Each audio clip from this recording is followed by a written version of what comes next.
So thank you again, Dr. Julie Lopez Figueroa, for joining me today. And so I wanted to begin our conversation by asking you to share about your neighborhood and community growing up. So where is Dr. Julie Lopez Figueroa from? I'm actually from San Jose, California. I was born there. Actually, I was born in, we were a farm working family. So we were actually living in Milpitas. But there was no hospital there. So we actually had to drive to San Jose. And my parents decided once they had me to stop migrating. And so they wound up working for the canneries there in San Jose. And we grew up there. And so grew up not too far from Santa Clara University. Actually, we grew up on McLaughlin. And for most people who think about maybe lowrider culture, we were right around the corner from Story and King, right? So, and not too far from San Jose State, right? But I say Santa Clara University because I have many pictures. Funny enough, when I started college myself, I remember going back to some of these pictures, like, where did I come from? Asking my same question. And my mom has us standing in front of roses, and mom was, oh, fuimos al parque. That's all she would say. Hello, little did I know it was actually Santa Clara University she would take us to, because it was so beautiful. Yeah. And so, but if I think about my neighborhood, I grew up predominantly in a Latino, African-American neighborhood, which slowly transitioned into like Latino, Asian, right? But when I think about my school, what was really interesting is predominantly white teachers, with the exception of a few. Like I think about my kindergarten teachers, and people laugh. They're like, how do you remember all their names? I'm like, because it's so defining, right? So when I think about my neighborhood, I cannot independently think about my schools, right? But in terms of the neighborhood, all working class, we were definitely even below that, right? Because it was like low income housing, right? So grew up in Section 8 housing. And but the neighborhood itself was just, it was a combination of things. It was complex and beautiful at the same time. The complexity was we had a lot of police showing up, right, for different reasons. Lots of gangs, right? And yet at the same time, it was mixed with, just their grandmothers and their mothers who were working hard every day, right? Like next door to us, we had a gang, but they would never touch us, and they would protect our family. So it was really interesting in that regard, right? And our schools were in our neighborhood, and some of our teachers, understood us, and a lot of people didn't. But I think about some key moments, like my kindergarten teachers, they had like large classrooms, and so I had 3 kindergarten teachers in one class.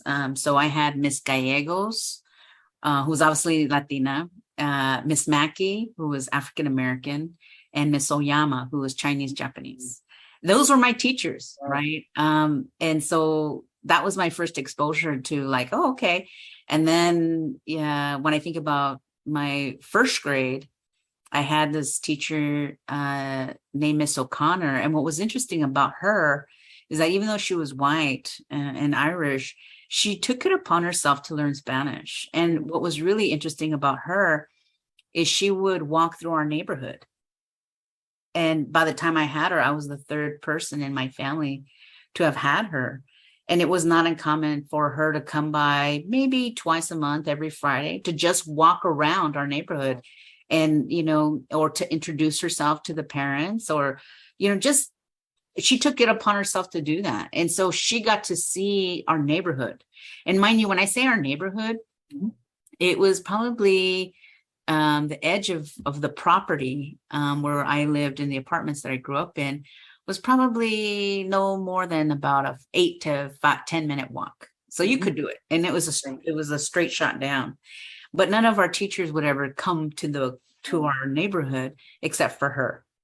So when I think about that, was a really telling thing for me, even as a young child. Like, why is Miss O'Connor here, but the other teachers don't come?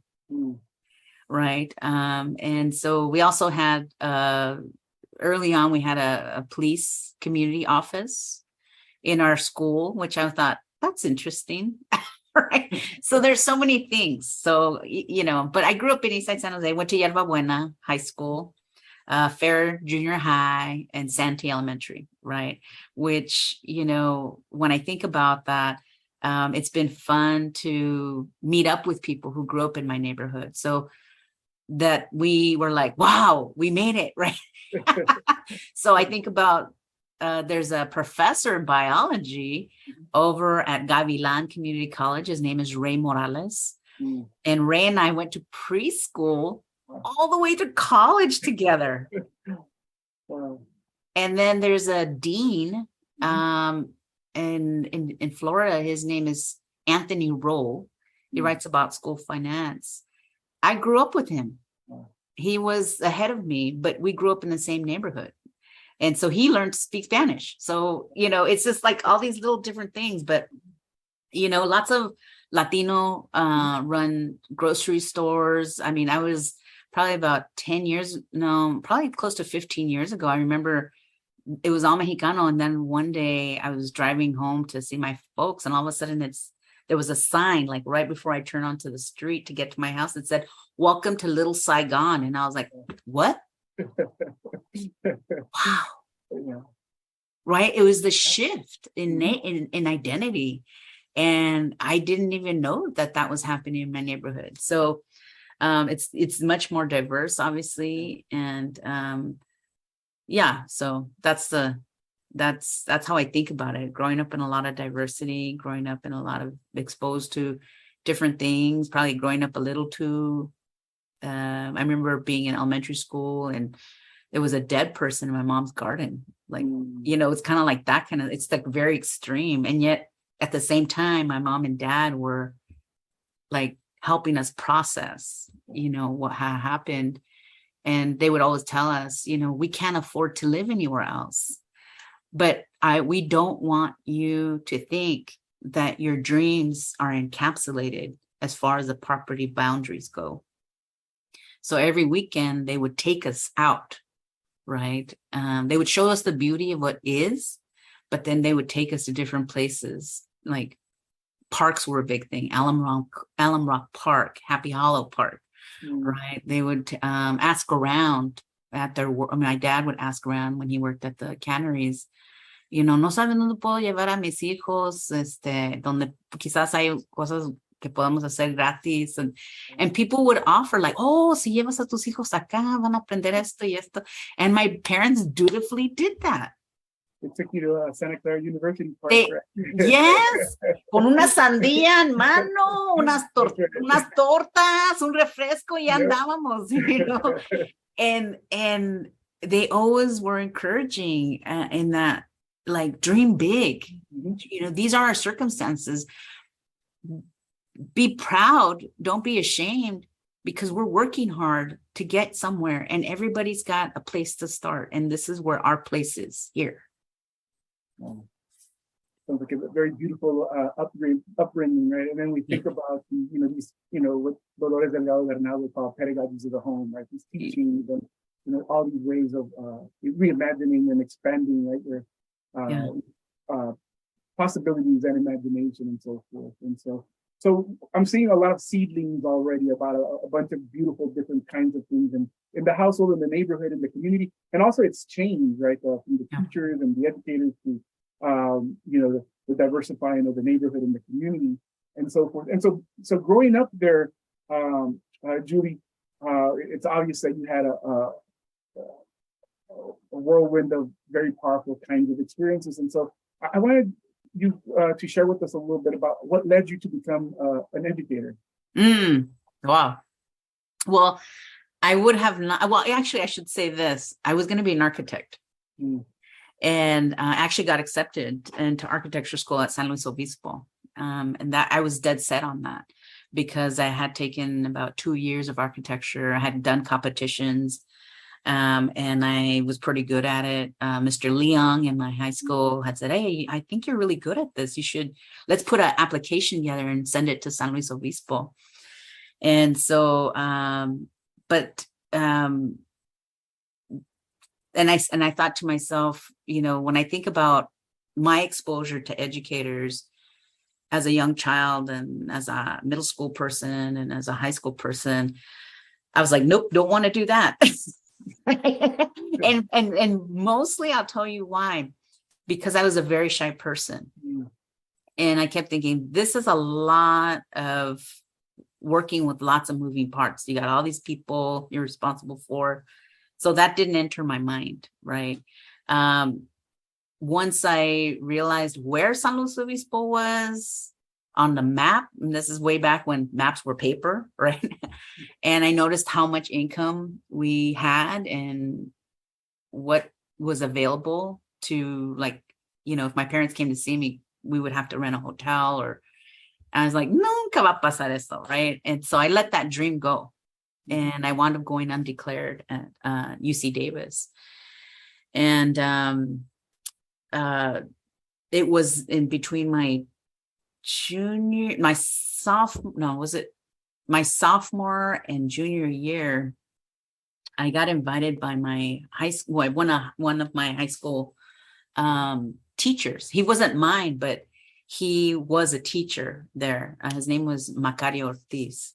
And he had invited me to come back as an alum to my high school.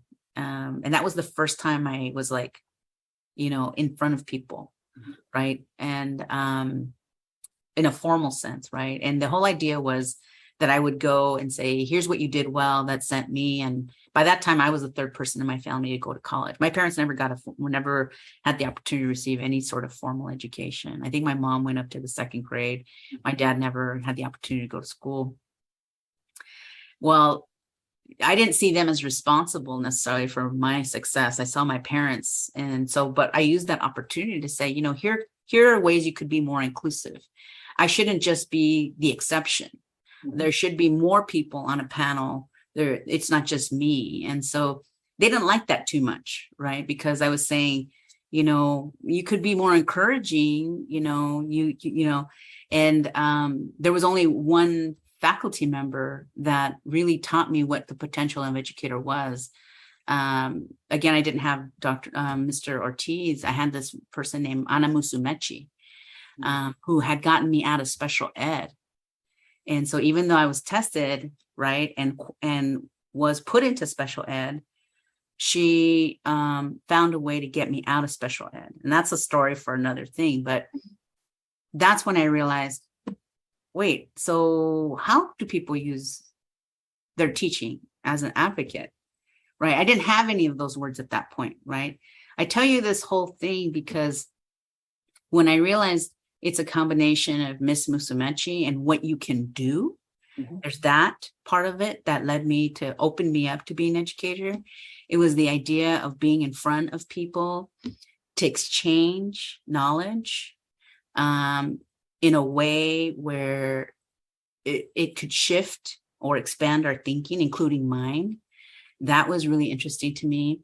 But it was really my parents who, you know, taught me to really think about everybody has a purpose in life. Everybody. Income doesn't define that. And, you know, we are all, in their ways of teaching me, we're all spiritual beings that have a calling. And this has nothing to do in their way. You know, the way my dad would teach us is like, it's not about religion. It's really about recognizing you as being born for a reason, right? And so he would always say to us, si no vives para servir, no sirves para vivir. And so it gets lost in translation, but there it is, right? That's the message, right? So I think the educator part is very broad, right? It's not just school formal, but it's really like, how do we educate in general, right? But I think about this particular question, and I think about all of the people along the way who had me reframe what it meant to be an educator. So when you think about faculty culture, you know, it's a very individual and it can be very isolating journey. And the way I was raised is community, in living in community, recognizing strengths versus competing with each other, offering supportive feedback versus criticism. It was just a small pivot in that. And so I would say, my parents, Ana Musumeci, and my Chicano studies professors at Davis. I had the privilege of being educated by Dr. Linda Facio. I had the privilege of being educated by Beatriz Pesquera, Dr. Vicky Ruiz, people who saw potential, like, here's what you do and here's what you can do, right? And so they were laying this foundation for me about, how are you a professor? How can you be a professor and look like me? Like, I can see someone that looks like me.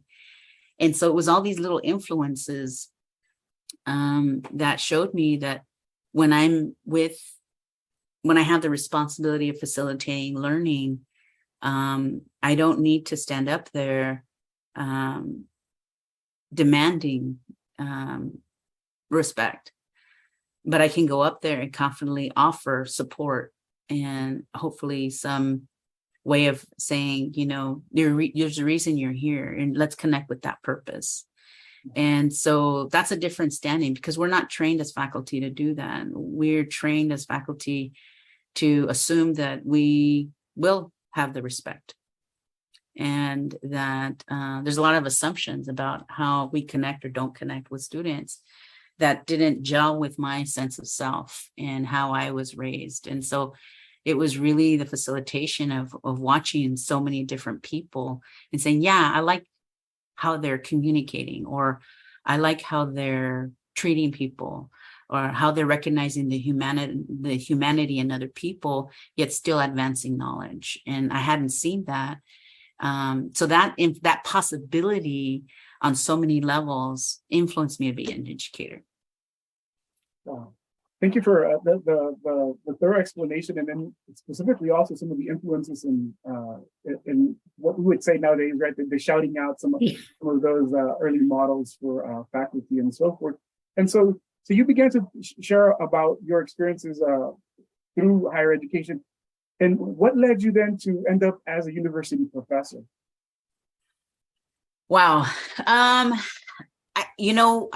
was at I was a student at the time at Berkeley, and I had Pedro Noguera I was in the social cultural studies program there, and Pedro Noguera was my advisor.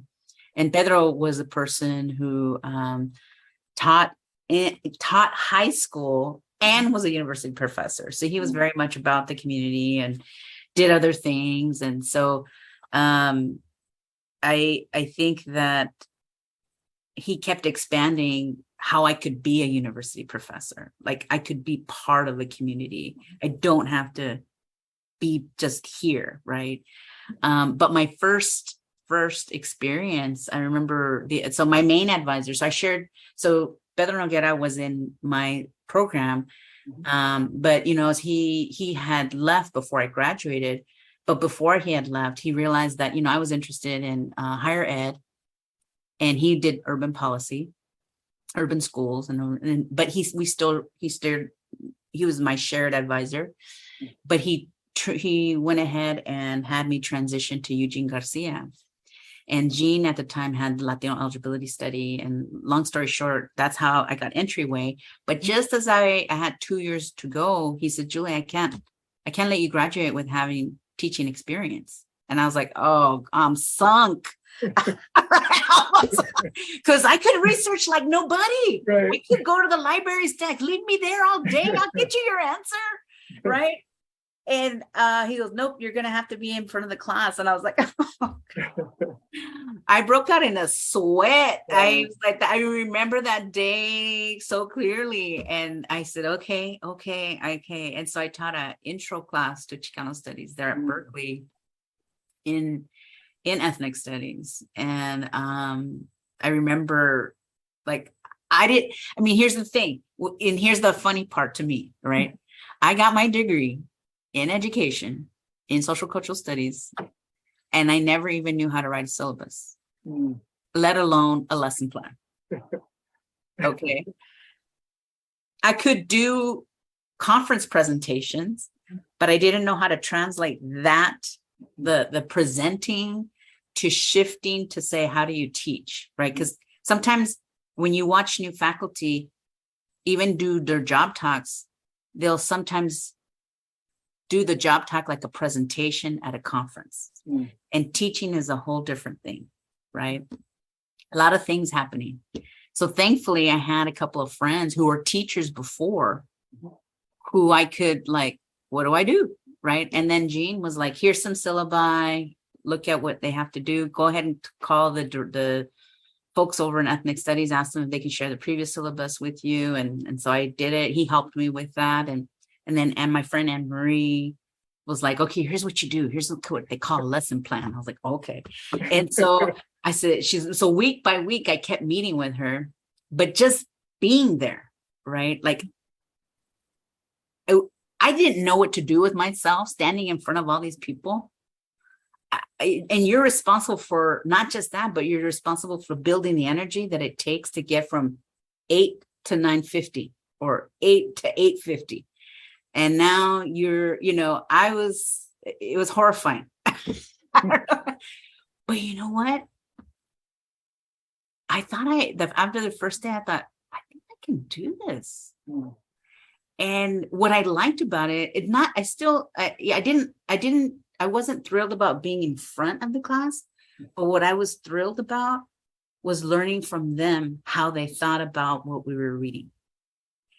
And more importantly, thinking about how does critical thinking come from where you came from, and how does that background now meet what we're reading about? So the critical analysis begins not outside yourself, but within yourself as a lens to think about and discuss what's going to happen with this material, right? So the learning part of it was exciting to me. And I'll never forget, Gene had come to observe me a couple of times, and then he gave me his own evaluation. He goes, I think you can do this. I think you're actually really good at this. And I said, I am. And I'll never forget his advice.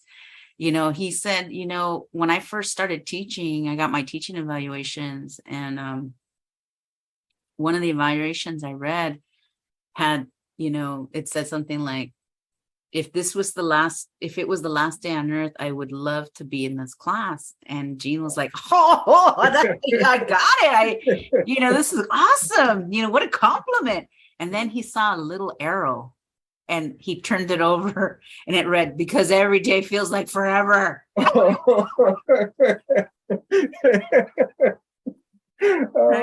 Because we're all going to have days like that, Julie.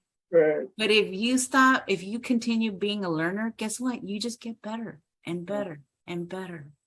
And once he could release that, then I realized I can keep engaging students in a way where we can start with a place of strength and build from there. Right.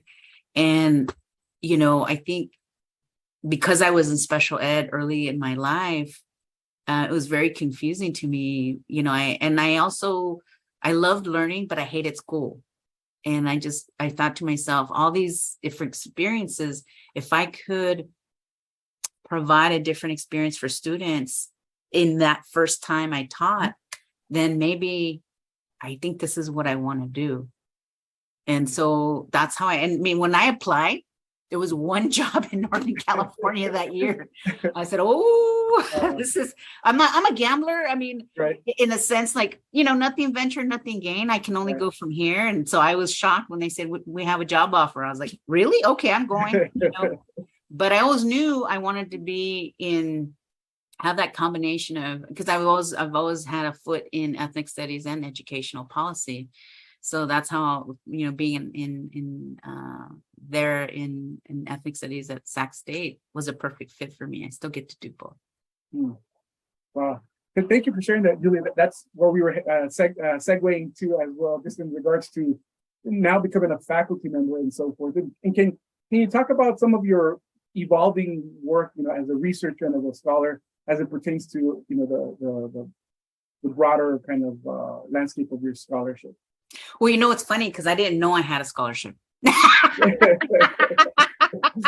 I didn't know. I mean, yes, you define your areas of expertise, when you're a doctoral student. And so I think mine were, first gen students, academic success, higher ed, right, was one. And then teaching and learning was another one, teaching in a cultural context, right? And then the last one was qualitative methods. And so I honestly I didn't even know what it meant to develop a scholarship. And so AHI, before AHI became AHI, it was the American Association of Hispanics, American Association in Higher Ed. And they had a Latino caucus. And it was in that experience that I realized, like, oh, these aren't just area of expertise, this is trajectories, right? And at the time, my dissertation was on Latino men in higher ed. And being on the Latino eligibility study that I talked about earlier, my job was to look at data. And so at the time, Dr. Aida Hurtado was the research director for that project. And it brought all these folks together across the UCs to look at this. And so I noticed there was a discrepancy in graduation rates and retention rates for Latino men. And nobody was talking about that at the time, because at the time in the literature, and rightfully so, what was happening is a lot of literature was still looking at the underachievement of Latinos, right? That was my starting point too, right? Just to understand Latinos in higher ed, right? What was going on. And so what I didn't realize is that that was a thing. Like, Jean believed in it, Aida believed in it, but nobody else did. That was not a thing to talk about. That topic was uninteresting, right? And because it was so new, it brought in this idea of oh gosh, I guess I have to think about some methodologies, right? I think I have to rethink about all this. So in some ways, what later on, AHI, right, continued to play an important role for me, in the sense that I became, after being a graduate fellow, I became a faculty fellow. And I stayed in touch with Victor Sainz, and I met him, and Leticia Oseguera and Stella Flores. We were all in the same cohort. And so through Victor, I had read his piece, right? The one he had written with Luis Bon Juan. And he was very kind and gracious, because, he's the one who let me know, because again, a lot of the work that we do is in isolation. And while our intent is to have a lot of people read what we write, we don't know our reach. Yeah. And so it wasn't until Victor had invited me to a college board, right? The college board at the time was interested in having a boy and male of color initiative. And they invited me out. And he was gracious enough to say, here's one of the founding people who started this body of work. And I turned around. I was like, is he talking about me? I had no idea. And then I remember being at a talk, and Aida Hurtado was giving a talk. She goes, and I just want to let everyone know that one of the founding people who started this body of knowledge is right here, Dr. Julie Lopez Figueroa. And I was like, oh my God, it's a thing, right? Because so I would say that that's where my research has gone, but I've also, been very interested in, academic success, right? That's been my big thing. And also issues of retention, right? So we talk about retention at an institutional level, but where do we talk about retention in the classroom, and how is our role of faculty, right? And then most recently, as part of that excavation, I've been thinking about, in fact, my sabbatical project is on critical mentoring, right? Which is a term that came out in 2015. And it's not rocket science. It's basically asking faculty, what would happen if you actually prioritize learning something about your students? It's not advising, but mentoring. So what are the forms of investment that we can make in our students, especially if they are, when we think about HSIs, right? When we think about HSIs, we have the money. And I think Marcela Cuellar talks about this along with her other colleagues, right? We have the money, but the infrastructure is still the same. So what are some of the practices that you yourself, myself, other folks of color who have the privilege of being with students, what kind of mentoring do we do that we don't even realize makes a huge impact, right? And how is it that the mentoring that we've received, like I can think about amazing conversations that I've had with Michael Olney. He was a part of my dissertation committee. This is not about dropping names, but it's about understanding, like, they paid it forward by making sure I knew things, right?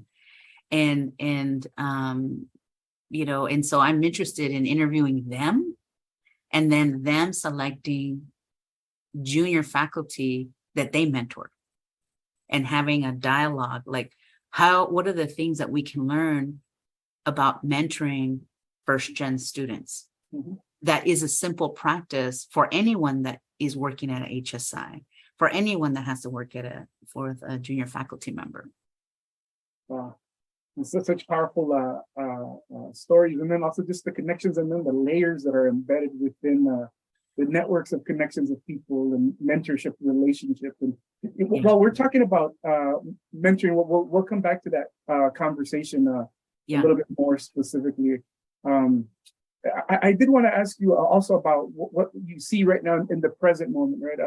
Being some of the more pressing issues that are impacting, let's say, broadly speaking, the Latinx or Mexican American community when it comes to education, when it comes to education in particular, and what you might think are some ways that we might go about addressing those issues. One is I'm still trying to get a hand. I mean, I say this with ultra respect, right? Which is I'm still, trying to get staying open to all the nomenclatures that people are using to self-identify, right? And embracing those and meeting people where they are. That's always going to be something, right? Because when I was going to college, it was the big thing was it's Chicana and Chicano studies, right? And now it's, in my department, we're Chicana X Latinx studies, right? And so kind of hanging on to the spirit of inclusivity, whatever the nomenclature is, hanging on to the spirit of inclusivity.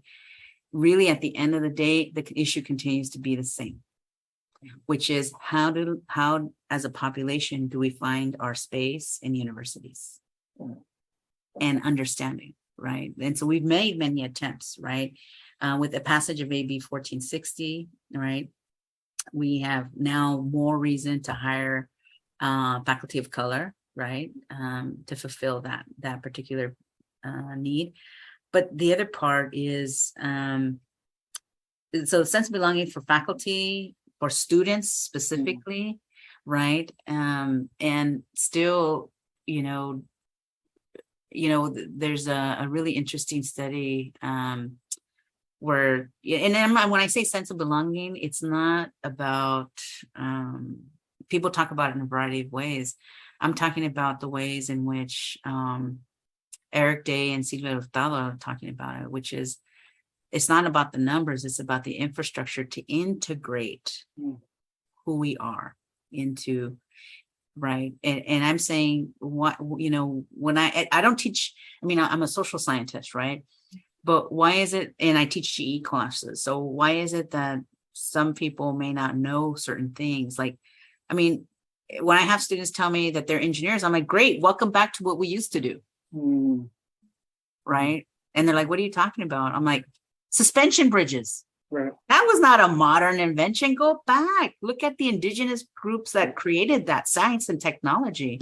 You want to be a civil engineer? Think about the Incan Trail. Look how parallel it was, regardless of, and they're just looking at me like, what are you talking about? Right. And that's where I'm like thinking, there's so many ways we could, even if you did one or two things, right? And you think about, and if you are not an expert, reach out to people who are and bring them into your class. But to say to ourselves as faculty, I don't need to know that, that's not in my area of expertise, that is still a very exclusive and alienating statement you can make to a student. And it's not a public statement, but it's reflected in the kinds of readings they need to do. Right. So when they come to my class and they don't know certain things and it's all science related, I realize it can be part of their training. We teach and we mentor how we ourselves have been exposed to do. And it makes me appreciate even more why do you and I or other people become experts in so many different things, even though we have our 3 areas of specialization. Why? Because we can understand that inclusion demands a different kind of practice, not a myopic view, but a panoramic view that for some people might say it's a buckshot approach where you're watering down your scholarship. Or is it that really it's a more woven way of bringing everything together? For us, it makes sense. For other people, it may not. But for students who, when you teach a GE course, they need to find their place. And so part of it is translating that, like, here's why this is important for you in biology. Here's why this is important for you in criminal justice. This is why it's important for you in history. This is why that's what we do. Right. And so I think more presence in when I think about this particular community, right, our community, I think it's sense of belonging at every level, not just numbers, but like, do we see ourselves in the curriculum, regardless of the major, right? Do we feel like do they feel mentored? Right. I was talking like, I know for a while there, we would have president convocations, one of them, which is on mentoring. And guess what? Maybe some faculty just chose not to go. Why? Because they said, what I'm doing in the classroom is way too important. And while that is true, it's also true that many of us share those students who you have excluded from the experience of being together. Right. So even that shift in faculty, right, in understanding that. And then I think 3 is to be able to, I think the other part is why is it, one of the things, and and I'm not, I don't think I'm special by saying this, but I will say this, that I tell my students, regardless of their major, if all things go well, you will see me as a mentor. I am your faculty instructor, but my hope is that you can see me as a mentor too. And I deliberately plan in my syllabus different things that a mentor would do as part of the learning process. So what does it mean to be a learner? So being a learner is captured under sense of belonging. Having mentors is part of being a sense of belonging. And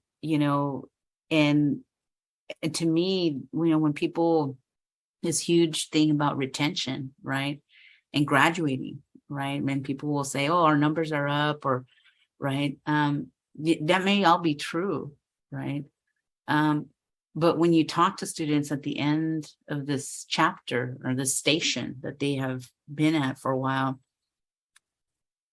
do they see themselves with possibility or destroyed? Have we been able to deliver education with a sense of humanity and embracing who they are? Or do they feel diminished in some way? Because what is leadership? We are all, that's the thing about coming to college is we want them, we use the same, we want you to become a leader when in reality they already are. And so part of it is getting that deep down in their spirit, deep down in their purpose to say, I am a leader. Okay. And they don't see themselves that way, but they are. And so I think that's another issue, right? Is how do we continue to build on strengths? Because we still, this, we still take our general practice is to assume they don't know anything. And so, it's policy, in terms of what's expected for faculty. but it's also practice. The fact that some students don't even know that what they did to graduate from high school or transition to community college is very different from graduating from a 4-year institute. It's a transforming experience if we let them know what to expect, because now they either have the option of going to grad school or not. But I think everyone should be set up to make that decision and treated as so.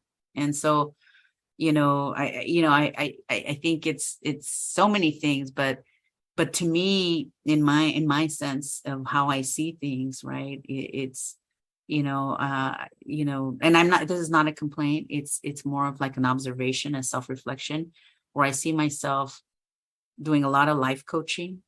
Like, you can do this. I know you're the first in your family to do this. And I think it's about acknowledging that our students are diverse, but it's also about understanding that it's a layered diversity. Right. So if you have your first gen Latinx deaf student who's right, it's these layers that we need to continue to understand and embrace, right, at every level.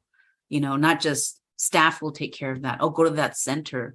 We all need to feel a sense of accountability to making sure students are well, and mental health.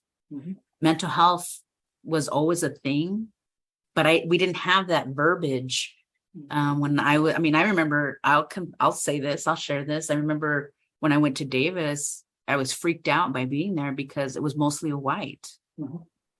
And I had my dentist was Latino. My oral hygienist was Latina, right? She was Mexican American. And so now I went to this place that when we wanted tortillas, we didn't have a car, so we couldn't go to Woodland. My mom and dad were basically running like an import business, right? Nos faltan unos chiles y no encontramos las tortillas. Vayan a la tortillería ya en Tropicana, nos trae tortillas. And, they were doing that, not just for me, but some of my friends, right? We were missing our food. And I didn't know what to call it at that time. And I actually went to see a counselor because I thought, maybe this place isn't for me. And I was explaining to the counselor, who was white and male, and he's like, it seems like you understand what's happening. And I said, yes, but I understand, but what is this called? Right. And what I realize now, what it's called is racism. Right. I just didn't have the word.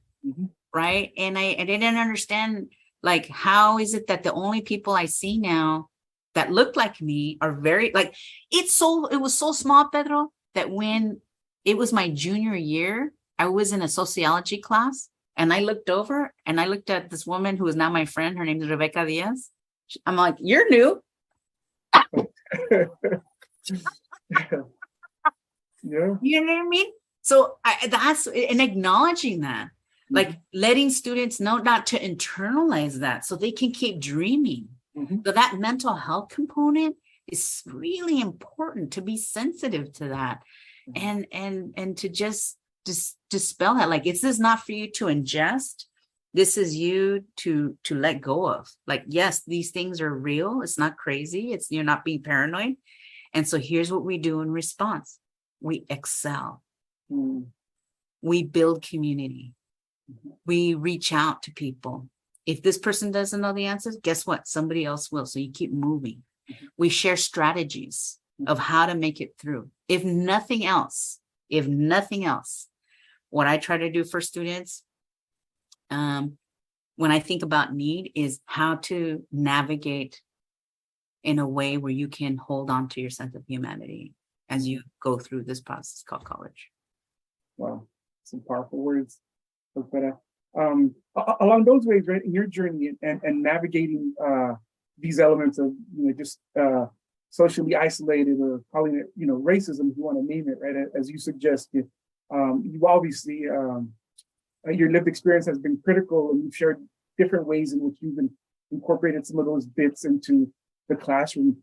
Who would you say have been some of your strongest influences in how you choose to teach, and how you teach and how you choose to teach today? Oh my gosh. Okay, so So Jean, okay, so as an undergrad, um, being at a UC, you're gonna hopefully have the experience of being on a research project. And for me, I wound up being on a research project through this thing called murals. So it was called Minority Undergraduate Research Assistants in the College of Letters and Science. So murals, right? And I didn't know ni mole ni papas. Like, I didn't understand what, I just knew, like, okay, this is an experience I should have. And somebody told me about it, and I could. It was such a full circle moment. I actually wound up being on this project called the Optimal Learning Environment, OLE. And at the time, this person who was leading it, there were three PIs actually. One was Richard Figueroa, Nadine Ruiz, and Margaret. I cannot remember her name. So I apologize, Margaret, wherever you are. But it was a full circle moment, because that project is what it was about, Pedro. It was about getting Spanish-speaking students out of special ed. Wow. It was so healing for me, because that's what put me in special ed. There were no tools to have them access what I really knew. So now I was on this project. Fast forward, I learned about, from what I learned about Richard as a professor in the School of Ed, because he was in education. What I learned from him, and especially Nadine Ruiz, is this idea that we have a responsibility to community, right? That research isn't just for ourselves. And as an undergrad, I was impressed with that, because we actually got to go to the state office in Sacramento and talk to Shirley Thornton, Bill Honig, about developing all these practices throughout the state. I got to collect data. And I remember thinking to myself, if you do work with the fullest commitment, you can change lives, right? So that was Richard and Nadine, for sure. I think, when I think about Elinda Facio, she was and she knew I told the story, but she was the quintessential Chicana that you think about, right? She had long brown hair, hasta tenía a little, like, a little lunar here, morenita. She was like dressed to the nines. She was a postdoc. I was a Chicano studies major there at Davis. She walked into the room, and I was like, I couldn't. She was my first professor that I was like, I don't even know what to do with this. I was like stunned. And she knew where I grew up, because in the summers she had a tia that lived around my neighborhood. And so I was just like, oh my God, it's possibility. Like, I could have a future of some sort. I didn't know I was going to be there. So Linda talked to me about, grad school at the time. I didn't really know what to do with it all. So Linda, for sure. Dr. Facio, I would say Dr. Vicky Ruiz, for sure. Taught me that I had something to say. She really liked how I wrote, and she thought, I like how you put things on paper. And I appreciated that a lot. And even staff, right? I don't want to leave staff out of it. There was a woman named Soraya Flores, who was a staff member there in Chicano Studies at Davis. And she really was like she looked after our well-being. A lot of us didn't have money. Portable laptops was not a thing. And I'm dating myself, right? We didn't have laptops. And, for a lot of us who weren't from Davis or anywhere near it, I remember a veces she would go to Woodland y compraba muchas tortas and los partía, right? And then los repartía. And she didn't have to do that. That was from her own money. And so she taught me, like, it's not just faculty that change your lives, it's staff. And she got us through some really tough moments, right? So as an undergrad, those were some amazing folks, right? Who really taught me, like, okay. And And even just the value of asking questions. Like I had a visiting professor, we had a visiting professor from Italy, Dr. Melosi. And so, I didn't know how to be a student. And so a bunch of us would go together and I would ask, what is this thing called penumbra you keep talking about? And he would say everything to me. And I would be like, oh, okay. And then my friends were like, we'd leave. And then like, so what did you get? You were nodding. Did you understand that? I said, no, I didn't understand anything he said. Let's go have lunch, but we're going to come back. We're going to ask him again. And he has another way of explaining it. And they were laughing. And I said, I don't know. And so nos tenía mucha paciencia. So he taught me about patience. Taught me about patience. And then by that time I had met on Olay, right? I had met, she was a consultant, was Herminda Garcia. So I met Herminda before I met Jean Garcia. And Herminda, I had to observe her collect data. So I met her when she was working in Watsonville as a teacher and for many years. And I was observing her as an undergrad. And I saw her set up learning in, centers and things like that. Fast forward, I went to Berkeley and I had to do a project and I wound up observing her again. She was working at Fairmont Elementary. So I should have really done my dissertation on this one person because I knew her for over 10 years, right? By the time all was said and done. And so she taught me a lot, believe it or not. And she was a first grade teacher.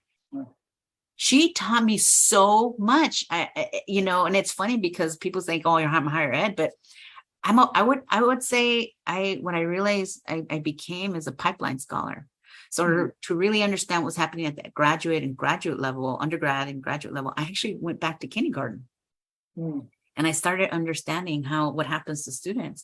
So when I was in Minda's class, that I understand about the importance of expectations, the importance of transparency of those expectations, the importance of when she taught the students the alphabet, she would say to them, instead of bringing all this, when she had a word wall, and the word wall was composed of things kids found in their home.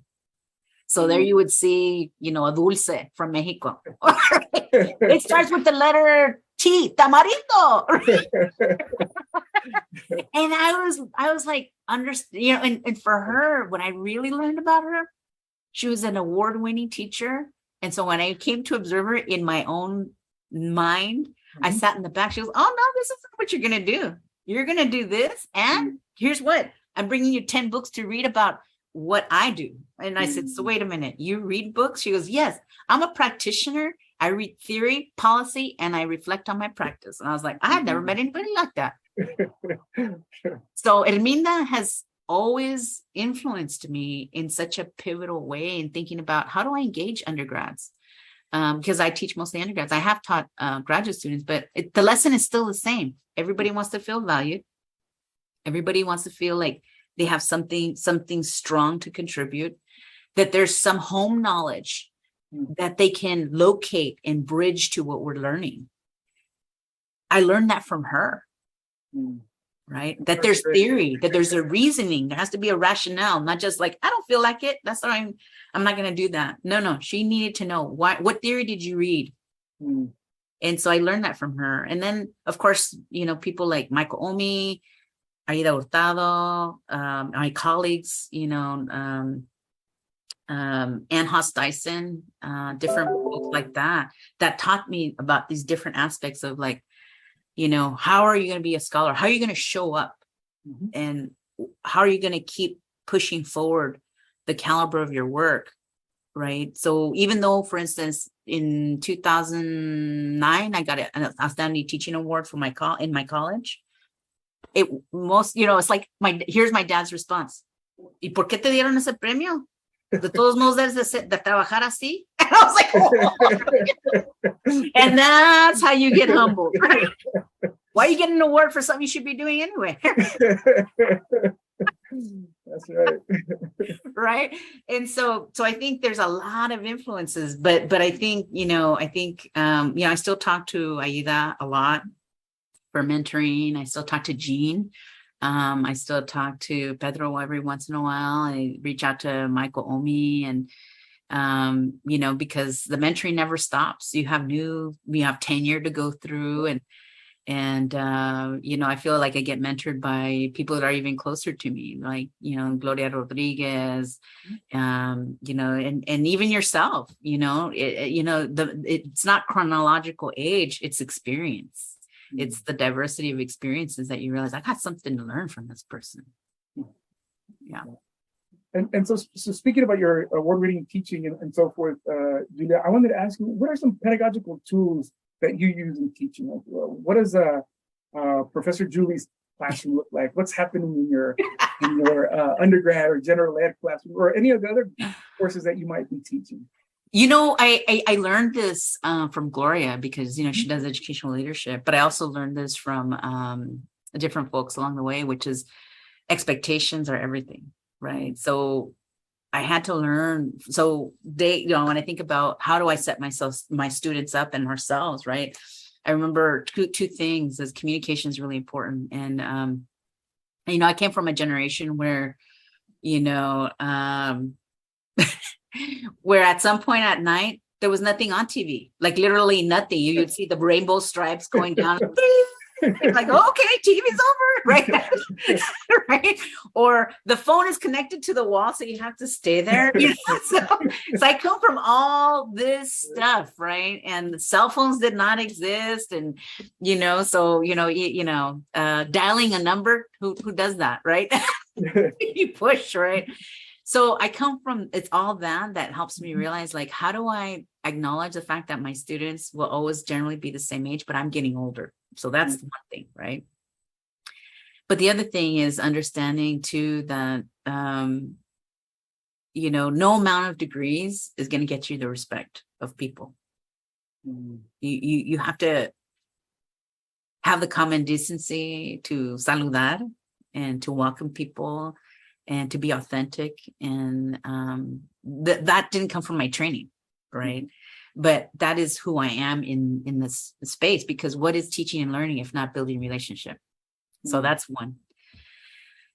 The other thing is creating learning expectations, like a learning agreements, right? We co-construct those so that students have a sense of, like, what are we doing, right? And most importantly, because I always tell my students, look, I want to be able to write you a letter of recommendation. You may not need one from me, but wouldn't it be awesome if you could say, you know what, I got my third person, or I got my fourth person. So I show them, aside from co-constructing the learning agreements, I show them what are the different things that I have to address in the letter. And I say, interestingly enough, what's in the letter is not something that you're graded on. So I need to now figure out how to position you to speak, to give me evidence while performing the assignment, right? So before we went down to COVID, and I learned this from Marcos Pizarro and Dolores Delgado Bernal. I think it was Marcos, though, because we got to present together, and I saw this for the first time where he had people perform a reading. And I thought to myself, that's interesting, right? So if you can perform it, right? So you're creating the skit around, so you're looking at your life, you're being reflective, you're thinking about the reading, you're creating a dialogue, right? So what is the theme that you're going to extract, and you're going to perform it. So that helps me write the letter, right? Right. Or sometimes people look at me like I'm crazy because sometimes they'll say, I'm ready to start when you're ready to learn. And I say, I'm always conscious about smiling, not because I'm crazy, but because I want them to understand there's a sense of humanity. It's not robotic. And I always thank them. I say, thank you so much for coming. I'm so grateful we can gather today. It's a privilege to have this time together. And I'm deliberate about saying stuff like that. I'll wait for students. Like if we were in the physical classroom, I will say, okay, you can sit wherever you want, but remember, what is our learning agreement? You want to make this a welcoming space. So if you keep gravitating towards that corner, how are the people on the other side of the room going to get to know you? Mm-hmm. So sometimes I'll just wait. I'm like, I'll wait. Mm-hmm. And finally, like, fine, I'll move. And I said, it's like, I want to make sure you get exactly what you wanted out of this classroom experience. Mm-hmm. And you told me. And so now guess what? I'm responsible for executing that. And so they're like, okay, and we did say we wanted that, right? So there's a lot of accountability built in, right? Because here's the thing, Pedro, which is it's a travesty when I know they've paid their fees, they haven't done their reading, and they still come to class. And so my job is to figure out what happened. Could you access the reading? Which is why, for instance, the first 3 weeks, I have nothing but online readings. So financial aid is not an issue. I don't have money to buy my books. I'm not an issue. I got 3 weeks covered. Right. So I say, you don't have to worry about it. It's right here. Right. So being mindful of finances, right. Being mindful of to get all the training that's involved, whether it's Dreamers Resource Ally training, whether it's Pride Center training, right? Thinking about like, well, how can I be mindful of how I'm talking to students, right? So instead of saying, hey, you guys, right? Hey, everyone, it's great that we could gather, things like that. And thanking people. Thank you so much for volunteering, or can I invite you to do this? Or, can you come to the board and show me, can you draw out what you're saying? Because I think what you're saying is really important. And even Michael Omi taught me this. I mean, my God, how many times has this man read Racial Formation? He wrote it, right? But in his seminar, he would often say this to me, Julie, I was rereading this thing and I was thinking about some of the work you do. I'm curious, like, how are you making sense of this? And I'm like, oh my God, he's thinking of me. What? Right? So sometimes it's mindfully saying, I want to come back to something Jessica said last week, which I thought was really important. And I want to acknowledge the fact that it builds in with what, Esteban said the week before that. And so really creating an inclusive space that I'm not the only thinker in the room. So doing that kind of thing, right? And constantly, the one thing I've learned, and some people might say hand-holding, but I'm in the camp with Laura Rendon, right? When she wrote her book about Sentipensante, you're not hand-holding, you're validating, you're guiding first-gen students to be able to do what they need to do, which is to learn, right? Mm-hmm. And so, I'll send a reminder, hey, looking forward to next week. Just as a reminder, here's what we're going to do. And then when we finish the week, thank you so much for coming. I don't know what it takes for you to be here, but I know that I want to thank you and your family and your community for showing up, and it's those little things. That's those are the ligaments that become intertwined, that become a cable that strengthen my connection to them, so that when I ask them something, they're willing to leap off or extend themselves beyond a boundary of learning that they're unfamiliar with, because they trust me. And they know I'm not setting them up to like, wrong, nice try, good attempt, but like, okay. So now let's take that further. That's a great starting point, right? And still being honest, right? And holding them accountable, because that's the one thing we don't do, right? There's a reason they've developed that practice of coming and saying, I'm still going to be fine if I did or didn't do the homework.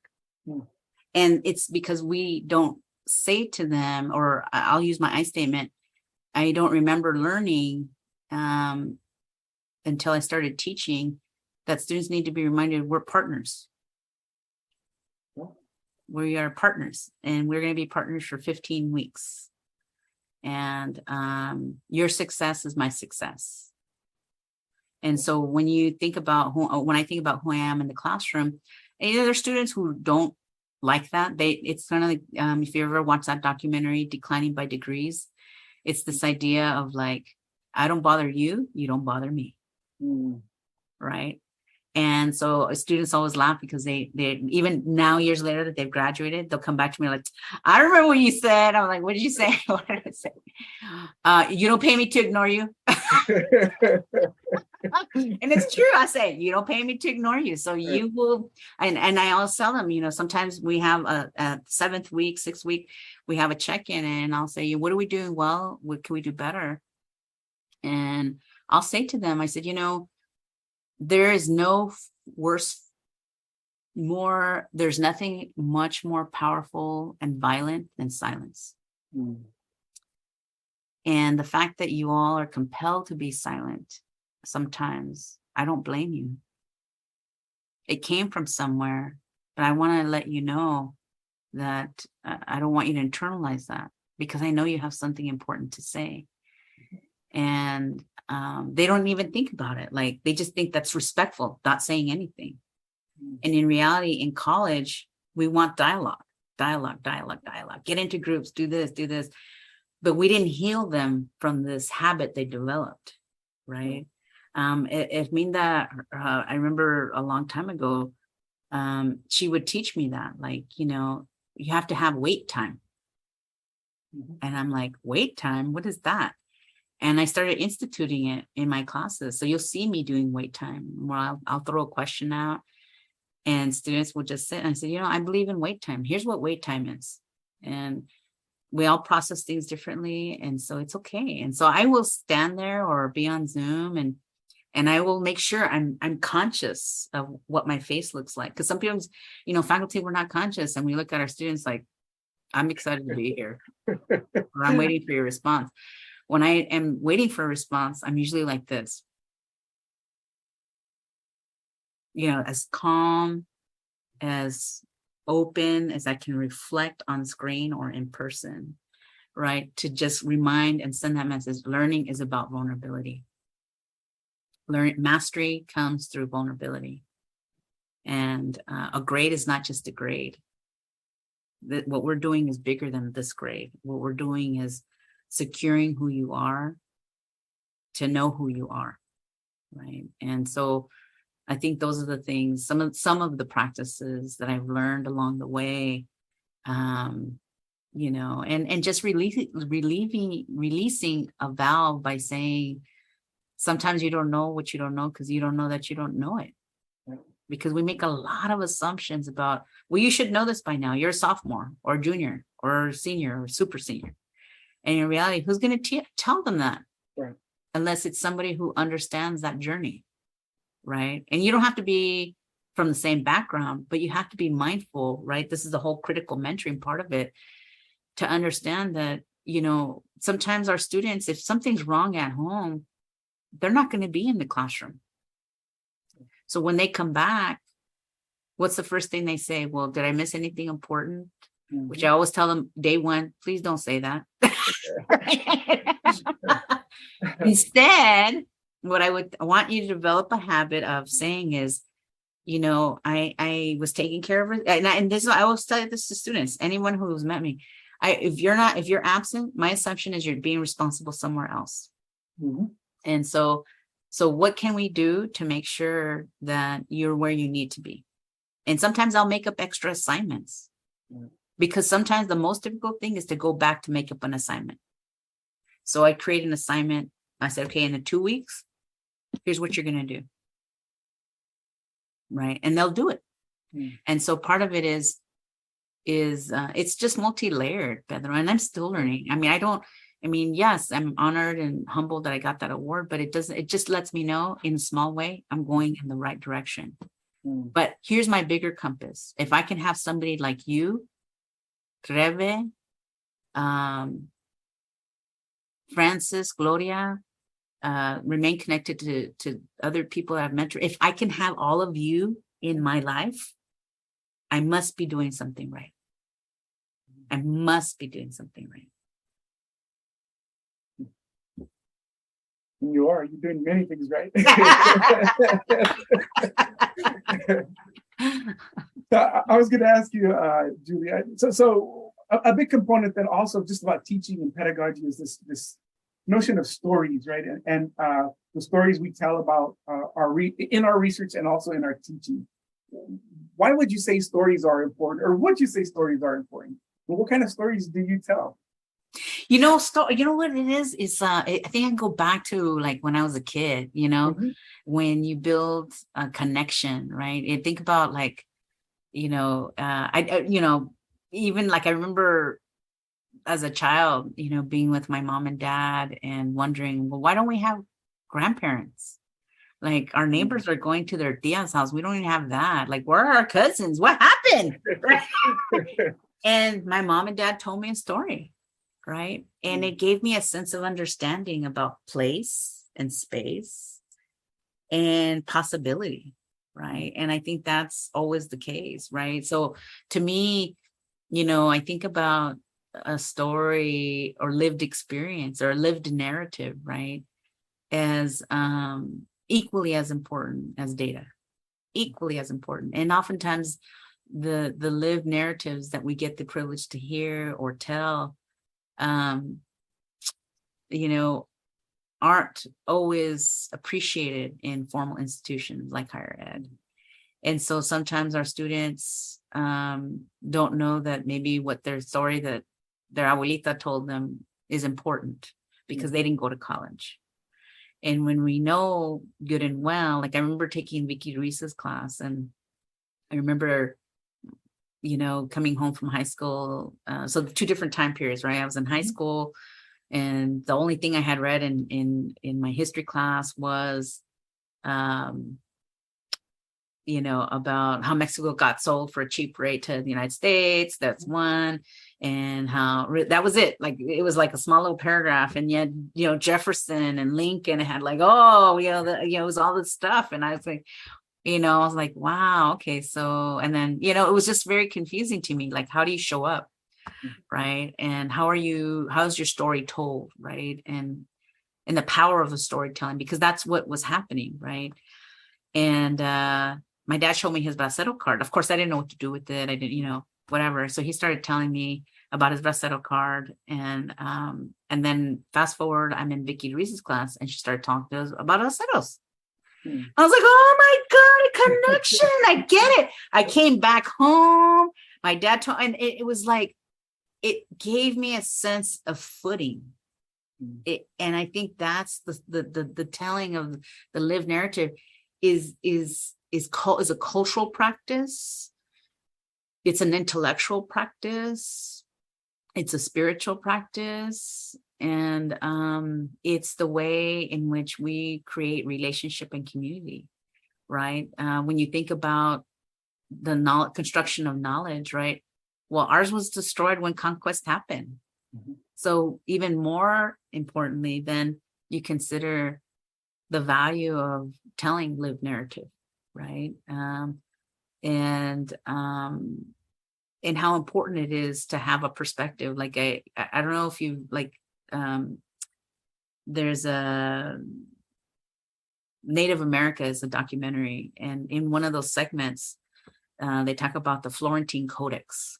I don't know if you've ever heard of it, but it's the time when the Spanish came, and they were the Catholic Church was going through and doing their thing, and it was so interesting because they taught some of the indigenous people to speak Spanish, and they had them document everything.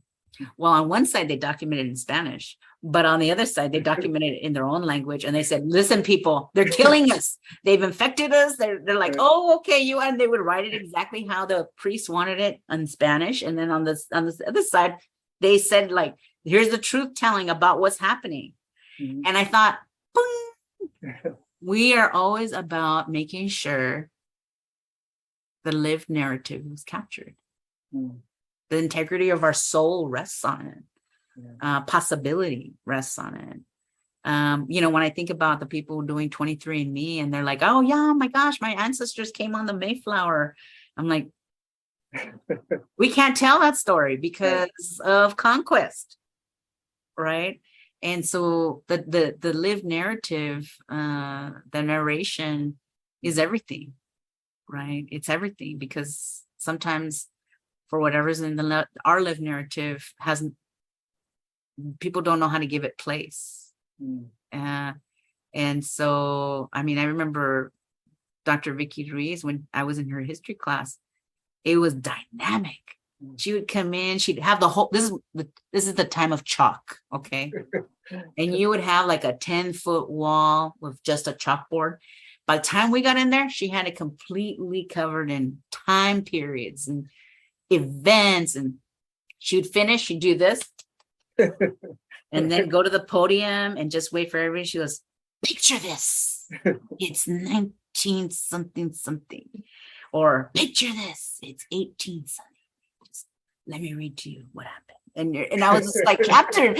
I was like, wow, that is telling something, right? It's just like, right? And it does something to you. It's like, and there's different kinds of lived narratives. For me, another lived narrative is mariachi music. When I hear mariachi music, it touches me in a way. I start crying. I don't know why. It's just so beautiful. It's overwhelming. When I think about the things that my parents had to live through growing up, migrating, being here. I wrote a piece on my dad, what it meant to be for him to be able to settle in the United States during the time of Jim Crow. Wow. I captured that narrative. Why is that important? Because it gives us a sense of standing in the world. That's really what it is. So whenever you get to talk to your children and tell them about who you, and that's the thing, as a child, we may not be like interested, right? Because we're like, me compras esta paleta or whatever. Can I watch this TV? It's just we're in a different space, right? But I remember cuando éramos niños, when my dad wasn't working his 2 jobs, we would sit with him and my mom. It wasn't like long, but aunque sea unos 15 minutos, and they would say one thing, like, oh, cuando yo era niño, and it was like, it would change my dad. It's like at some point I realized my dad has hopes. He had hopes and dreams. I didn't know that. I thought his hope and dream was to be my dad. And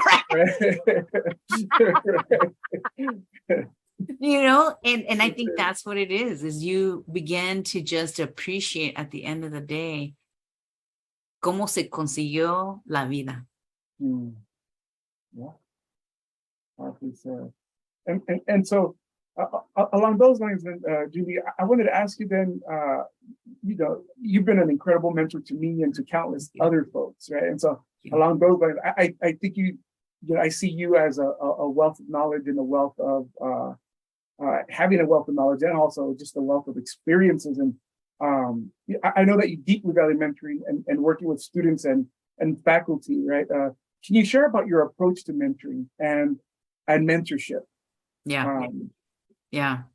Well, I mean, I think, I'll be even more specific than that. I'll talk about, a couple of things, right? I think generally, first of all, it's always humbling to be even considered a mentor, right? I mean, half the time I'm like, do I know what I'm doing, right? Only not because it's a lack of confidence, but because you want to understand it's not a cookie cutter approach, but a responsive one, right?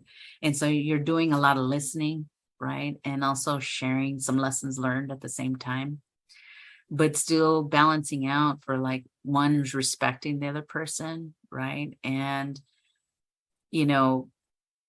sort of, making sure that folks aren't stuck in something they don't need to be stuck in. So like, if somebody did something to them, said something about their work, I'm like, okay, let me decode that for you.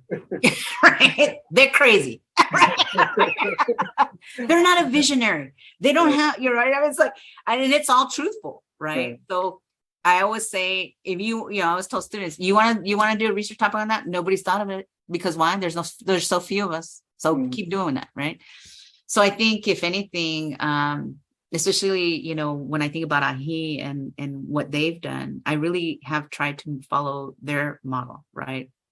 As a grad fellow myself, I realized that it's important to have a structure, right? To have a structure of abundance, to have a way in which you're instrumentally and intentionally wanting to make a difference, right? Hoping that it's, you try, right? At least minimally, you don't know if it's going to land or not. But, I think with folks that I have the privilege to work with and learn from, For me, it's all about, um, uh, my dad has this, and it's not his, I've heard it many times, but he always keeps saying, el sol es para todos, right? Mhm. And so I kind of operate that way, which is like, you have a dream? Great. I'm going to be cheering on that dream, right? Because somebody did that for me, and I know it made a huge difference, right? So when we had the opportunity to meet, I'm always nervous when I meet my new mentees, always, always. And partly because I'm a shy person. And so, of course, I want us to get along, and I always enter with a strong sense of optimism and positivity. And I also know what not being mentored in a kind way looks like. And I always told myself, if I ever have the opportunity to mentor, I'm not going to do that. Right. So you'll never hear me say, well, that's short-sighted. Or what did you have to, what kind of thinking did you do to get to that? Never going to happen. Because why? Because here's the other thing I know is we all are gifted with different talents. And you have to respect what people bring, right? And my goal is always to make sure you get tenure or you go to your next thing you need to do. And that we can have a space where there's vulnerability on both ends. Because the truth is, honestly, Pedro, I need you all as much as you need me. It's a very lonely experience to be a full professor. And there aren't that many of us nationally.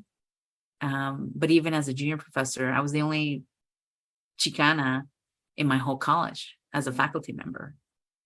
And so there's lots of moments of isolation, for a variety of reasons. And so for me, mentoring is a way to revive the spirit and to understand that, your success is something that gives my life meaning. Right. So, some people might call that selfish. Okay. I think of it as creating community and saying, I'm invested, because if you fly like you've been flying, then you're going to soar. And if you soar, then I know down the road generations, some child is going to be better off for what you've done. A teacher, another parent, a friend. It's the things that we know will be coming that I may or may not ever get to see, but I know that it's going to make a difference. You know what I mean? So along those lines, Julie, who are some of your mentors? Right? And I know you've mentioned some folks already, but and how did they influence you how to mentor? Gosh, I would say I have mentors in the institution and mentors outside the institution, right? So I think about my parents for sure have been my best mentors, especially when we think about, making sure that what's always apparent is a sense of humanity and a sense of welcome and encouragement, right? So I think about my parents. I think about, how when it comes to, pushing the boundaries, like striving for excellence, keep doing what you're doing, right? I think about Aida Hurtado, who I think now is maybe one of the highest ranked Latina faculty in the UCs. I think she's now a distinguished professor step 12 or something like that, right? You don't get to that level by doing nothing, right? And even with all that, even when I talk to her, she still wants to hear from me. And I say that, right, only because it's a humbling thing, because that people you and I have met people, they get to a certain stature and they're like, oh, I'm sorry, I got too busy, I'm not gonna, that has never been the case, right? So I think about her sense of humility, right? I think about Laura Rendon, right, who I had the privilege to meet when I was a grad student, and she taught me the sense of it's okay not to be, not to diminish, but rather build this purposeful, intentional, spiritual, whatever you want to call it, way of being in connection with your student. Like, don't be apologetic for it. So when you thank students, when you encourage students, when you build students, right? I think about like Laura a lot, right? And then with Gene, he was our dean and he also taught. But, I remember, he had convened a meeting. And so we had people from there were a lot of people in the room, but some of the people were from Ivy League schools from the East Coast. And after we were done, we looked around the table and those folks had left trash, right? So their cups and I remember as grad students, you're like, oh, okay, let me help clean the room, right? And all of a sudden, what do I see Dr. Garcia do? He loosened up his tie, took off his coat, rolled up his sleeves, and he helped us clean it up. Mm. And I was like, he's the dean and he's Gene Garcia. And he was saying, you can't get so much in your mind that you forget that you're also a human being. And, you're watching me do this, but I want you to understand that I know staff is going to be coming here to do this, to clean the room. I get that. But that's not who I am. I pitch in. Mm-hmm. And that changed me, and I remember he also had a second conversation with me, which is, when you become a scholar and you are discussing your work, whether it in the classroom or a conference or whatever, some people might feel entitled to borrow your work and call it theirs, right? Wow. Or they might not acknowledge the fact that, they got that idea from you, right? And I remember him telling us, his grad students, let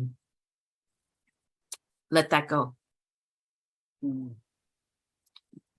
Don't get caught up in anger.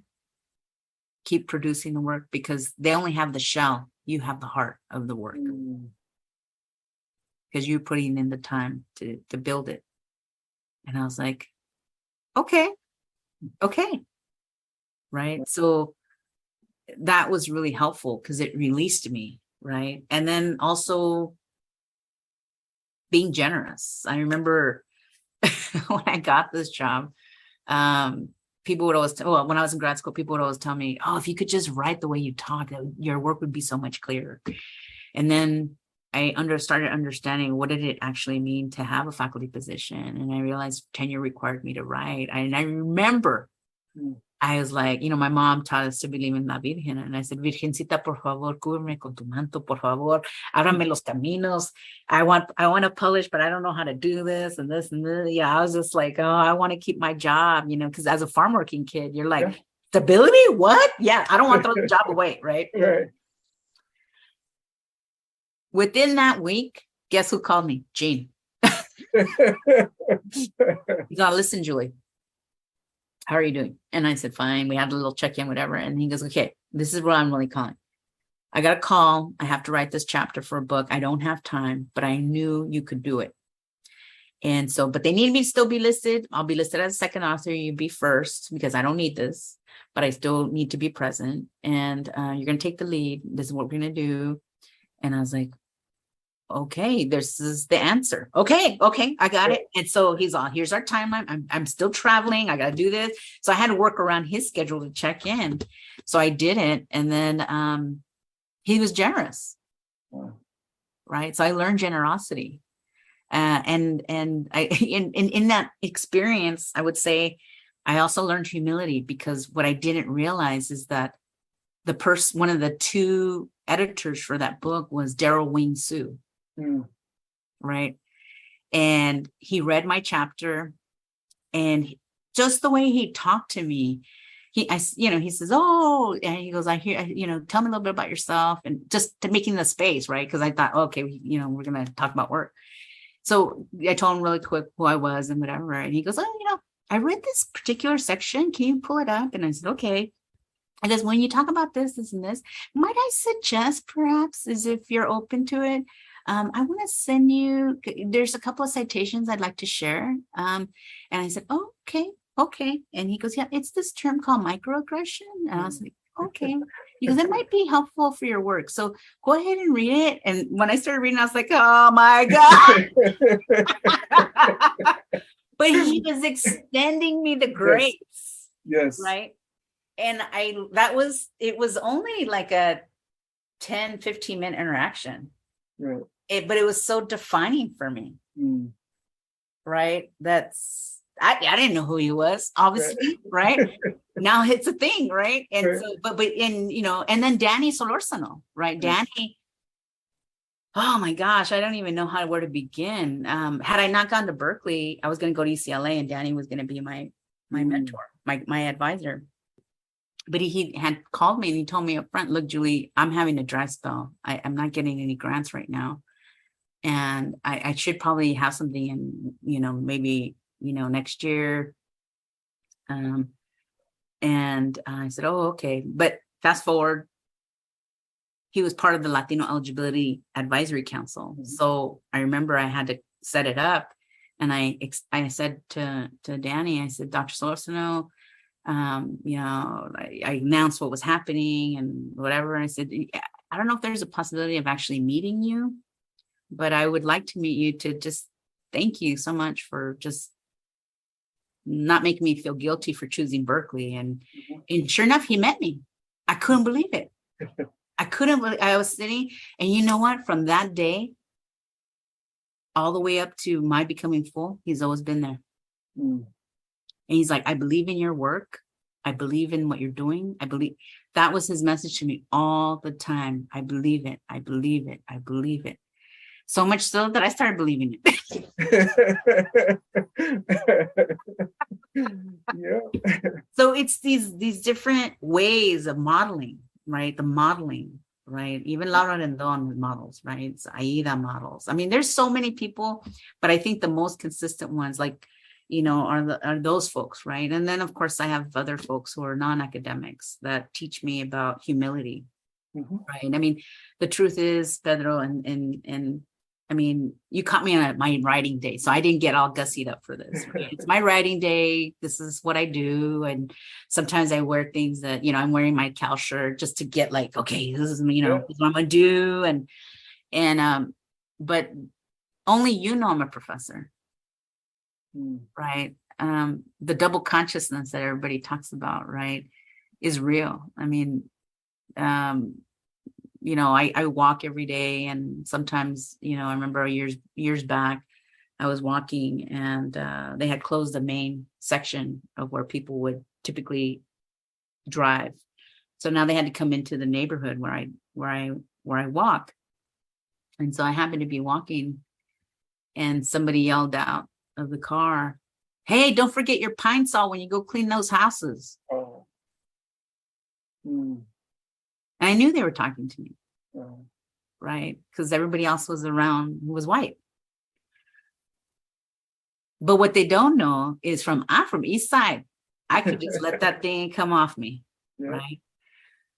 But it reminds you that I don't look like what other people expect me to look like. Right. And so you have to develop your inner person to work through those moments. You have to work on your inner person to work through tenure. You have to work on your inner person to know how to show up to be a mentor. Right. And to make space and know that this exchange is sacred. Right. So when you call me, when Patricia calls me, or, Rebe calls me, it's on. Like, okay, I'm not doing anything else. I'm not thinking about anything else. I'm right here. I'm right here because it's that important to me. Because other people have done that for me too. And so when I think about, people who've influenced my mentoring, it's also you. I watch how you talk. I listen to how you talk. how you process things. And it's very, I would say, it's very uplifting, right? And I'm not talking about perfection. I'm talking about you're not somebody who's shy from reflection or shy to say, I really want to grow in this area, and to me, that's courage to keep being who you're going to be.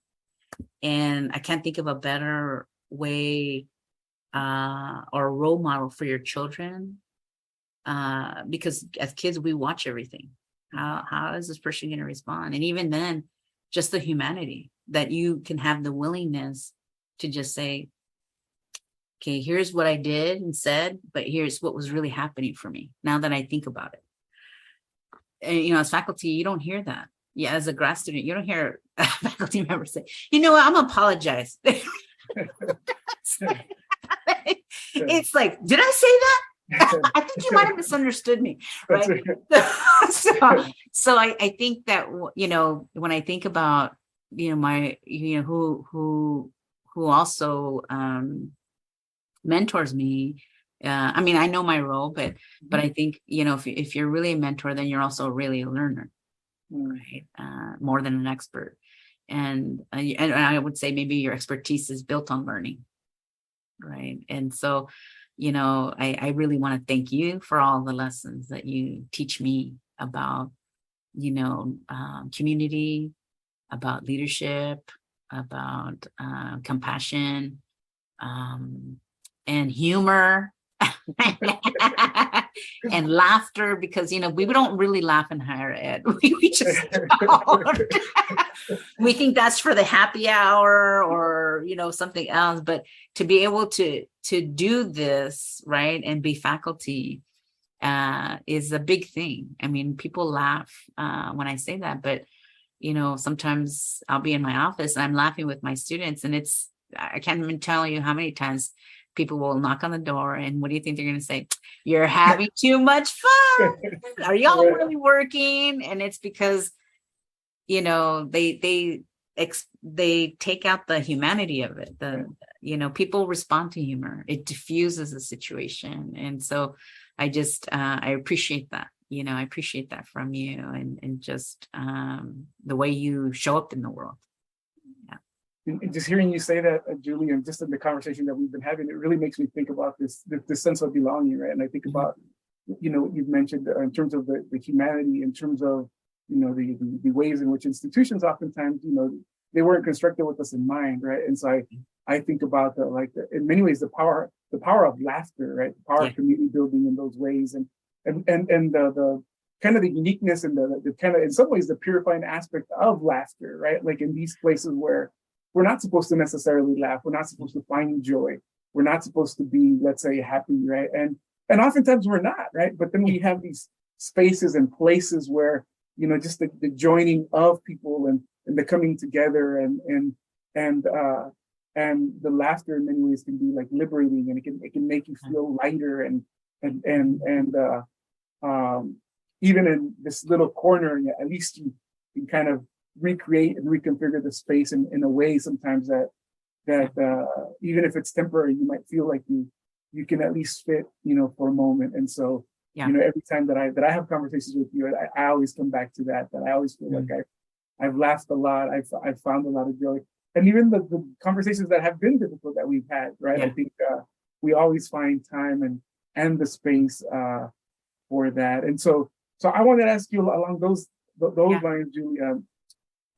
What advice do you have for folks, who are educators who have commitments to justice issues and practice informed work, and furthermore, like what sustains you, right, in the work that you've been in this for some years now, right, in terms of just being an educator, a researcher, a scholar, and what sustains you in the work that you do at CSU Sacramento and beyond, because I know the work you do extends far beyond the university. Yeah, I think so. I think a couple of things, right? One is that it's a great question, but I think what sustains me is recognizing that no one really knows what it takes to do my best work except me. Mm. And what I mean by that is, whether it's staying fit, physically fit or mentally fit, like, we get a cold, and there's a deadline. It's like, oh my God, how do I do that? Right. So, things like that, like building in buffer time. Mm-hmm. Right, building about buffer time, like, okay, if that article's due. I mean, Gloria always laughs because if something's due, she's like, oh, we got to turn it in a month early, huh?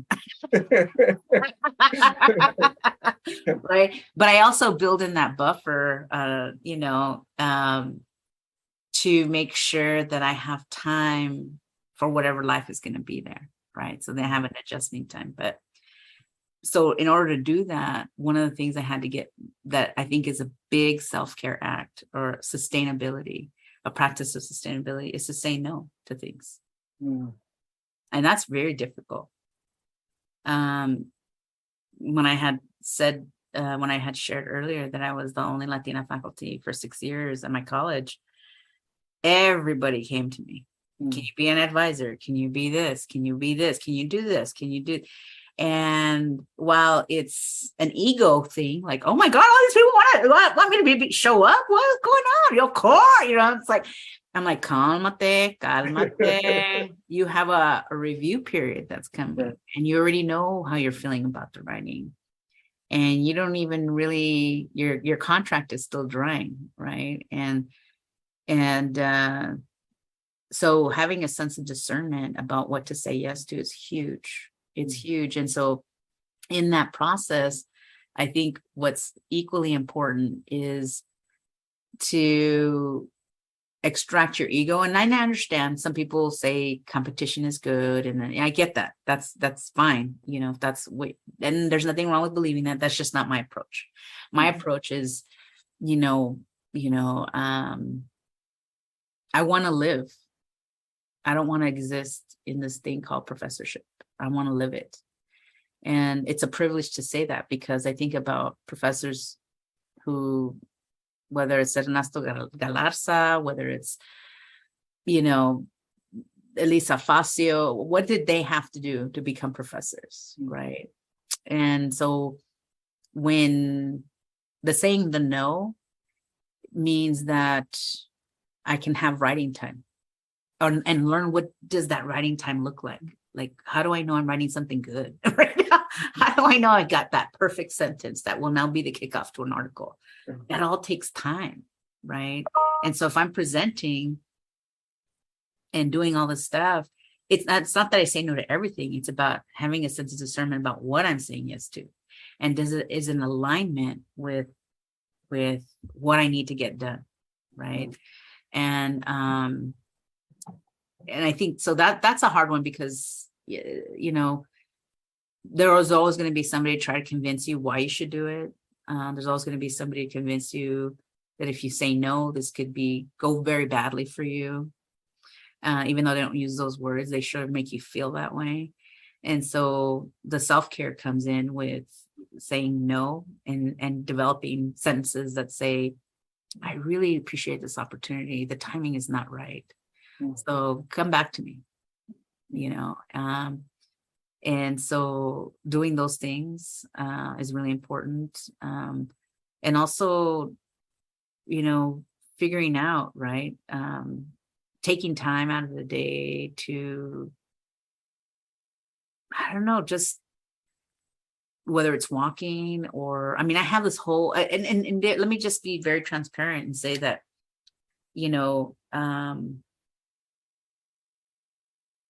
that's probably the most honest I'm going to be. So let me just say this, that most of the people that it's making time for people who are supporting your growth, right? So yes, it's spending time with my colleagues and community in academia, Gloria, Patricia, you, Rebe, other people, checking in with Jean Garcia. But it's also about checking in with people who knew me before this all began. My family, friends from college, Doreen, Rebecca, my friend Rebecca Corona, Rebecca Diaz, people who just know me and my heart, and they can give me floaties when I'm in the sea, just torrential, turbulent time, and they're like, "Girl, remember who you are." Oh, yes, how could I forget, right? Right, or seeing Ray, right? Seeing Ray Morales, and he's we did it, and I'm like, oh my God, and making time to nurture that, because that is the spirit of who I am that feeds into my being a professor, right? But it's also taking a chance, right? So talking to folks who you realize are wanting to stretch you, but in a good way, right? So when I think about what it takes for me to do this work, and it's also about navigating these moments that, you realize, like, not everybody has the same intentions. And so they might throw you under the bus and still look at you and say, "Hey, how are you? It's good to see you." And you're like, oh, the Eastside part of me comes out, like, it's just disappointing. It's like, wow, you're going to talk to me like that. Okay. But I always say, you don't have to burn a bridge. You just don't have to cross it anymore. And so I go to my space and I'm like, okay, I'm still good. It's like my compass. It's like, if you're there, if certain people are there, Francis Contreras is there, is Marcela, like, who's there? And it's not a big deal if I call or they call me. Like, that's my compass. That's how I know that things are going well, right? You have to have something external, because, the thing about, as somebody who's had cancer, right? What I realize is my job is not going to bring me soup. Now, people have been very gracious. Were very gracious when, I was going through the treatment and having my operation or whatever. But the people who really got me through those moments of, like, getting out of bed, eating, working through the pain of the surgery, making sure I had my pills, things like that, were my parents, my family, and, other close friends who are, like Gloria and Patricia and folks like that. I mean, Margarita Berta Avila, who did a whole healing ceremony, a danza ceremony for me before I went into surgery. It's all those folks that I realized, like, that's important. That's important. It's humbling, right? Because even though everybody was very accommodating at work, and I appreciate that. And I'm a very private person at work. And I mean, people don't even know if I have a dog or not. That's how private I am, right? They don't even know if I write, you know what I mean? They don't, and some people don't even, quite frankly, I think there's like only 4 people on campus who have my cell phone, right? I'm very private. So I say all that because I realize that privacy is self-care too.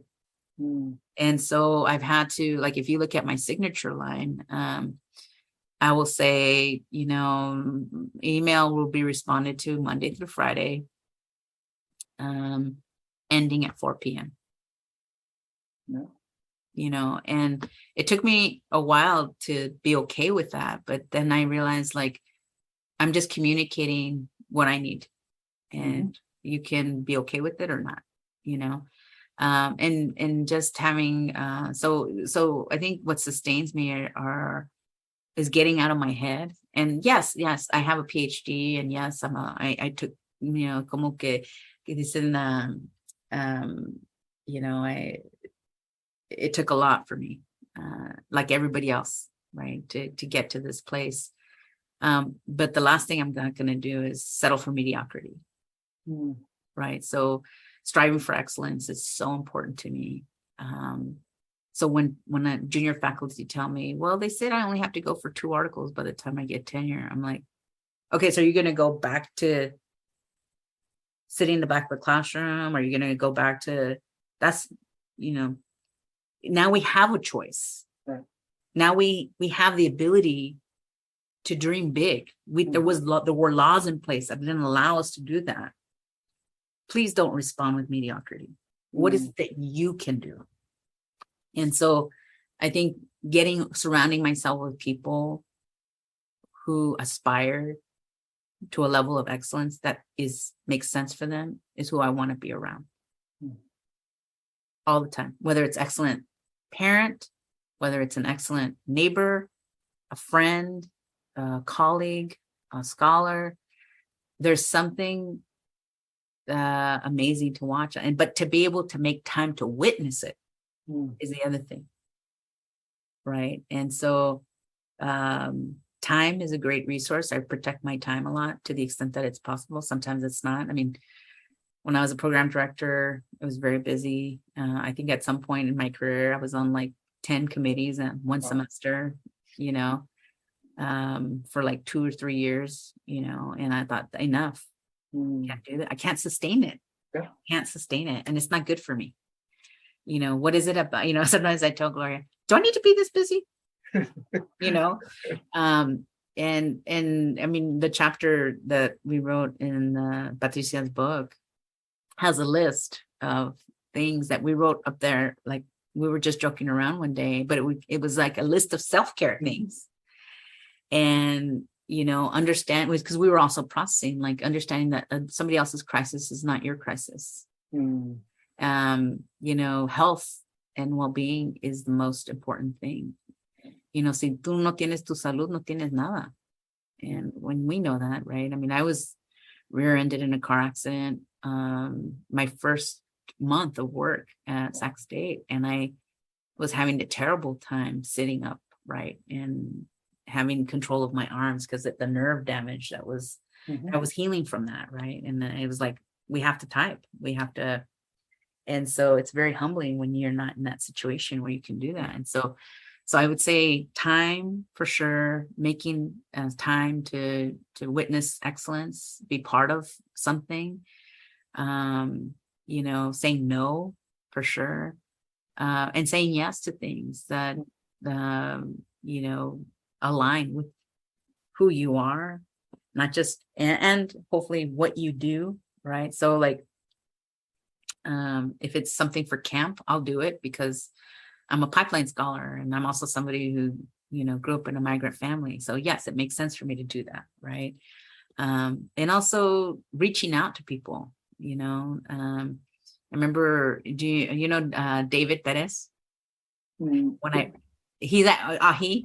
Yes. Yeah, right. Miami. So I remember he came up to me when I made full professor. He goes, "Hey, you're a unicorn." I was like, "What are you talking about?"